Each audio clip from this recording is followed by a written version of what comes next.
बे समाव मागो दमासिनि गेजेरावनो गिख्रंथाव जाथाय जानाय नोंथांमोननो मोनसे खौरां लानानै फैदों। नेपालाव मोनसे गिख्रंथाव जाथाय जादों। गासै 68 सा दावबायारिफोर थानाय गंसे उरांआ गिख्रंथाव जाब्रबथायजों मोगा-मोगि जादों। उरांआव हरखाबै गिख्रंथाव अर नांनानै खारबाय थानाय उरांआ गाहायाव गोग्लैदों आरो बे गिख्रंथाव जाथायजों गोबां दावबायारिफोरनि जिउ गोमानाय खौरांबो मोननाय जादों। खौरांनि बादिब्ला गासै सा 16 जिउ गोमानाय गोथै देहाखौ बोखांबाय। लोगोसेयैनो गोबां दावबायारिफोरखौ रैखा खालामनानै रैखाथि बिफाननिफ्राय गोख्रों हाबा मावनायखौ मिथिनो मोननाय जादों।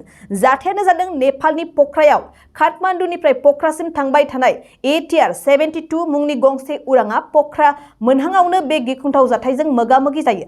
बे उरांआव गासै सा 68 दावबायारि, उरांनि 4 सिबिथायगिरि, गासै सा 72 सुबुंफोर दंमोन आरो बे समाव मिथिनाय बादिब्ला बे गिख्रंथाव जाब्रबथायजों गासै सा 16 सुबुंफोरा जायगायावनो जिउ गोमानांबाय।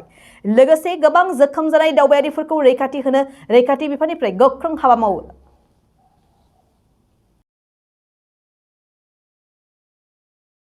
नोंथाङा सानाय-सुनाय बेरामनि जेंनायाव गोग्लैदों नामा? जुदि नोंथाङा सानाय-सुनाय दंब्ला जिंगासिनांगौ गैया। चिरां जिल्लानि बेंटल गेट साफागुरियाव दायो SI निउर' थेरापि सेन्टार दंसै। बे थेरापि सेन्टाराव नोंथाङा गोरलैयैनो देहानि सानाय-सुनायखौ फाहामथाय लानो हागोन।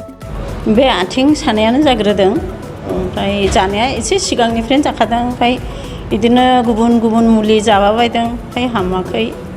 दिनैनि ट्रिटमेन्टआ आङो एसे मोजां मोनसिनबाय। जेरै सिं सानाय, आफादावरि सानाय, मोदोम जरा सानाय,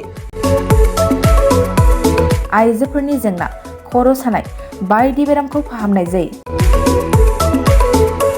लोगोसेयैनो बे सेन्टाराव थानानै फाहामथाय लानो हानायनिबो सुबिदा खालामदों। नोंथांमोनहा SI निउर' थेरापि सेन्टाराव फाहामथाय लानो गोसो दंब्ला नैबे मबाइल नम्बर 7620160459 नङाब्ला 9476977956 आव थोंजों सुलाद लानो हागोन।